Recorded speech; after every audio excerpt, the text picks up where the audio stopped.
ভৌগোলিক মানচিত্রের সীমারেখা কেবল ভূপৃষ্ঠেই দৃশ্যমান থাকে।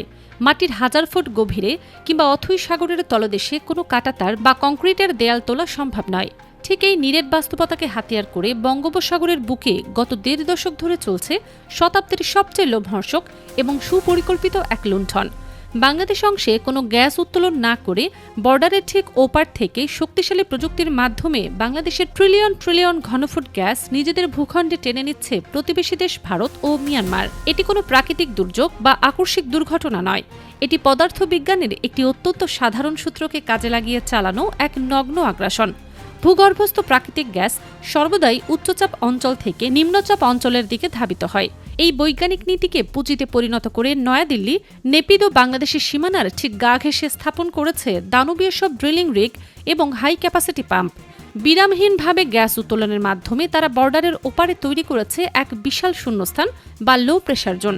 এর সরাসরি ফল হিসেবে বাংলাদেশের সংরক্ষিত গ্যাস স্বয়ংক্রিয়ভাবেই সেই শূন্যস্থান পূরণের জন্য দুই প্রতিবেশীর পাইপলাইনের দিকে তীব্র বেগে ছুটে যাচ্ছে।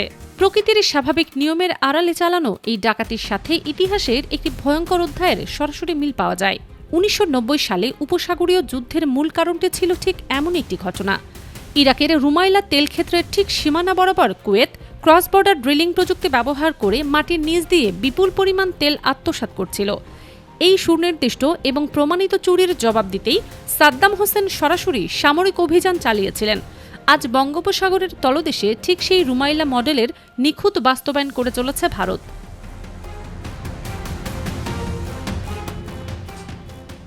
এই নীরব ডাকাতির প্রেক্ষাপট একদিনে তৈরি হয়নি। এর নেপথ্যে রয়েছে ১৪ বছর ধরে অত্যন্ত সতর্কতার সাথে বোনা এক ভয়ঙ্কর ভূরাজনৈতিক জাল। ২০১২ সালে আন্তর্জাতিক সমুদ্রসীমা নির্ধারণী রায়ে বাংলাদেশ এক বিশাল জয় পেলেও সেই জয়ের সুফলকে শুরুতেই গলা টিপে হত্যা করে ভারত। সমুদ্র জয়ের পরপরই বাংলাদেশের দুটি অত্যন্ত সম্ভাবনাময় ব্লকের ইজারা সরাসরি তুলে দেওয়া হয়েছিল ভারতের রাষ্ট্রায়ত্ত প্রতিষ্ঠান ONGC ও অয়েল ইন্ডিয়া লিমিটেডের হাতে। এরপর থেকে কেটে গেছে দীর্ঘ ১৪টি বছর। কিন্তু আশ্চর্যের বিষয় হল, এই দীর্ঘ সময়ে ভারতীয় কোম্পানিগুলো বাংলাদেশের সীমানায় ১ ঘনফুট গ্যাসও উত্তোলন করেনি। তারা মূলত ব্লকগুলোকে জিম্মি করে স্থবির করে রেখেছিল। এই স্থবিরতা কোনো প্রযুক্তিগত সীমাবদ্ধতা ছিল না, এটি ছিল সাউথ ব্লকের একটি সুনির্দিষ্ট ব্লুপ্রিন্ট। তাদের মূল লক্ষ্য ছিল বাংলাদেশের গ্যাস ক্ষেত্রগুলোকে অকেজো করে ফেলে রাখা, যাতে বর্ডারের ওপাশ থেকে তারা বিনা বাধায় বাংলাদেশের সম্পূর্ণ রিজার্ভ নিজেদের সীমানায় টেনে নিতে পারে।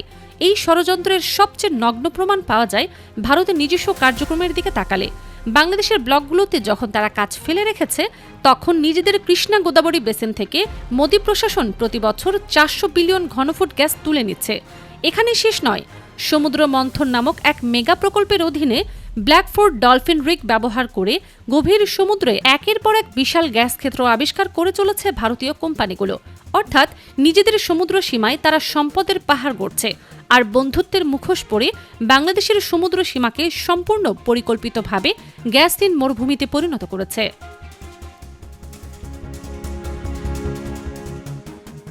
আন্তর্জাতিক এনার্জি জায়ান্টদের সন্দেহজনক আচরণ। ১৯৫৩ সাল থেকে শুরু করে ২০২৪ সাল পর্যন্ত বাংলাদেশের অন্তত ৬ থেকে ৭টি দরপত্র সম্পূর্ণ রহস্যময় কারণে ভেঙে গেছে। আমেরিকান বহুজাগতিক কোম্পানি কনকোফিলিপস গ্যাসের মূল্য নির্ধারণ নিয়ে অযৌক্তিক টালবাহানা করে চুক্তির মাঝপথ থেকে সরে দাঁড়ায়। একইভাবে দক্ষিণ কোরিয়ার পস্কো দায়ু প্রতিশ্রুতি ভঙ্গ করে পাততাড়ি গুটায়। প্রতিটি ঘটনা দৃশ্যমান কারণ ভিন্ন মনে হলেও চূড়ান্ত ফলাফল ছিল একটাই: বাংলাদেশকে জ্বালানি শূন্য করে রাখা এবং বিদেশি শক্তির উপর নির্ভরশীল করে তোলা। এই চরম ব্যর্থতার খেসারত দিতে হচ্ছে দেশের ১৮ কোটি মানুষকে। নিজস্ব গ্যাস তুলতে না পারার কারণে বাংলাদেশকে প্রতি বছর আন্তর্জাতিক বাজার থেকে বিপুল দামে LNG বা তরলীকৃত গ্যাস কিনতে হচ্ছে। শুধুমাত্র এই LNG আমদানির পেছনেই প্রতি বছর দেশের কোষাগার থেকে বেরিয়ে যাচ্ছে প্রায় ৬০,০০০ কোটি টাকা। এই বিশাল অঙ্কের অর্থ পাচারের ফলে দেশের বৃহৎ শিল্প কারখানাগুলো আজ ধুঁকছে। নিরবচ্ছিন্ন জ্বালানির অভাবে ব্যাহত হচ্ছে উৎপাদন, আর তার সরাসরি প্রভাব পড়ছে সাধারণ মানুষের প্রাত্যহিক জীবনে। যে অর্থ দিয়ে দেশের পুরো অবকাঠামোগত চেহারা বদলে দেওয়া যেত, সেই অর্থ কেবল নতজানু নীতি এবং নয়াদিল্লির পাতাফাঁদে পা দেওয়ার কারণে হাওয়ায় মিলিয়ে যাচ্ছে।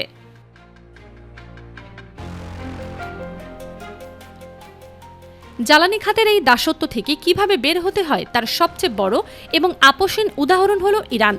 পশ্চিমা বিশ্বের রক্তচক্ষু এবং দশকের পর দশক ধরে চলা ভয়ঙ্কর সব অর্থনৈতিক নিষেধাজ্ঞাকে তেহরান যেভাবে চূর্ণবিচূর্ণ করেছে তা গোটা বিশ্বের জন্য এক চরম শিক্ষা।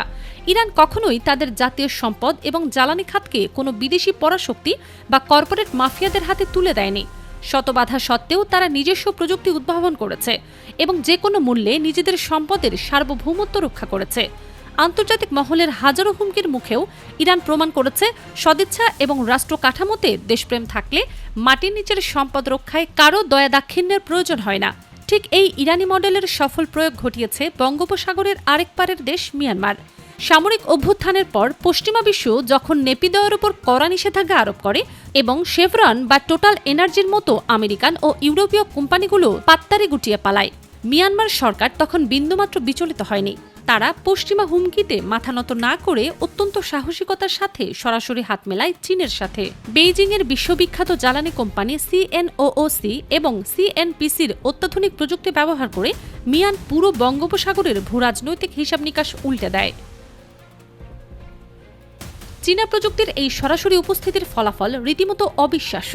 2026 সালের জুনের মধ্যে মিয়ানমার তানিনথারি গভীর সমুদ্র ব্লকে 95 TCF এবং আতাবই উপকূলে 14 TCF সহ মোট 109 ট্রিলিয়ন ঘনফুট নতুন গ্যাসের সন্ধান নিশ্চিত করার ঘোষণা দিয়েছে। এছাড়া তাদের শোয়ে যাওয়া গ্যাসফিল্ড থেকে প্রতি বছর 200 বিলিয়ন ঘনফুট গ্যাস তারা নিয়মিত তুলে নিচ্ছে। মিয়ানমারের এই আগ্রাসী সাফল্য প্রমাণ করে পরাশক্তির হুমকিতে গুটিয়ে না থেকে সঠিক এবং শক্তিশালী মিত্র নির্বাচন করতে পারলে সমুদ্রের বুক চিরে ট্রিলিয়ন ট্রিলিয়ন টাকার সম্পদ নিজেদের ঘরে তোলা সম্ভব। 2024 সালের আগস্ট মাসের পট পরিবর্তনের পর ইউনিট সরকারের আমলে আমেরিকান কোম্পানি এক্সন মোবিল কোনো উন্মুক্ত দরপত্র ছাড়াই 15টি ব্লক ইজারা নেয়ার একতরফা চেষ্টা চালিয়েছিল। এই ঘটনাগুলো স্পষ্ট করে যে বাংলাদেশের গ্যাস ক্ষেত্রগুলো নিয়ে আঞ্চলিক এবং পশ্চিমা শক্তিগুলোর কতটা আগ্রাসী মনোভাব রয়েছে। কিন্তু এবার এই দীর্ঘদিনের বংশোদ্ভূত নীতি এবং স্থবিরতার অবসান ঘটতে যাচ্ছে।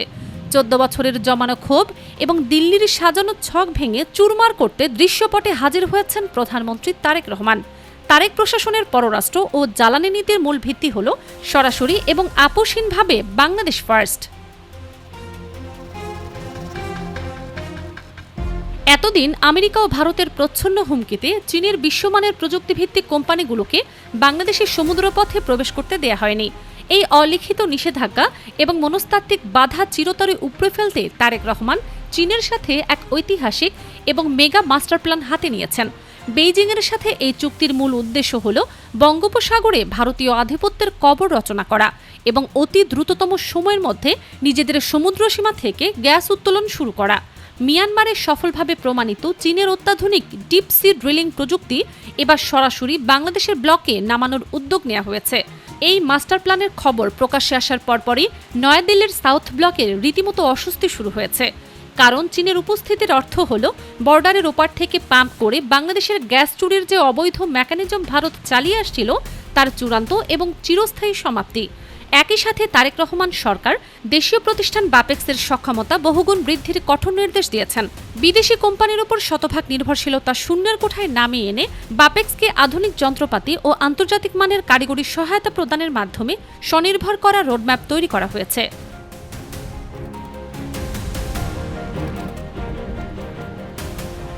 চীনের সাথে এই যুগান্তকারী মাস্টার প্ল্যান সফলভাবে বাস্তবায়িত হলে প্রতি বছর এলএনজি আমদানির পেছনে ব্যয় হওয়া 60,000 কোটি টাকার বিশাল অঙ্ক সম্পূর্ণ বেঁচে যাবে।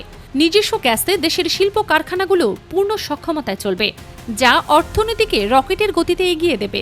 ভারত ও মিয়ানমার বিজ্ঞানকে হাতিয়ার করে এতদিন যে নীরব লুণ্ঠন করেছে, ঠিক একই বিজ্ঞান ও সর্বাধুনিক প্রযুক্তির পাল্টা জবাব দিয়ে বাংলাদেশ তার ন্যায্য সম্পদ রক্ষা করবে। আন্তর্জাতিক কূটনীতিতে বন্ধুত্বের আড়ালে যে চরম ধোঁকাবাজের শিকার বাংলাদেশ হয়েছে, তারেক প্রশাসনের এই কঠিন সিদ্ধান্ত সেই কলঙ্কিত অধ্যায়ের সমাপ্তি টানবে। বঙ্গোপসাগরের তলদেশে থাকা বাংলাদেশের নিজস্ব গ্যাসে অন্য কোনো দেশের খবরদারি আর এক মুহূর্তের জন্য বরদাস্ত করা হবে না। রাষ্ট্র কাঠামোর প্রতিটি স্তরে জাতীয় স্বার্থকে সর্বোচ্চ চূড়ায় স্থান দিয়ে চীনের সাথে এই প্রযুক্তিগত অংশদারিত্ব বাংলাদেশের অর্থনীতি এবং ভূরাজনৈতিক অবস্থানে এক অভাবনীয় এবং অপ্রতিরোধ্য পরিবর্তন আনতে চলেছে। 14 বছরের লুণ্ঠনের চূড়ান্ত জবাব দিয়ে নিজেদের সম্পদে বাংলাদেশের একচ্ছত্র অধিকার কায়েম হওয়ার এই ঐতিহাসিক প্রক্রিয়া ইতিমধ্যেই শুরু হয়ে গেছে।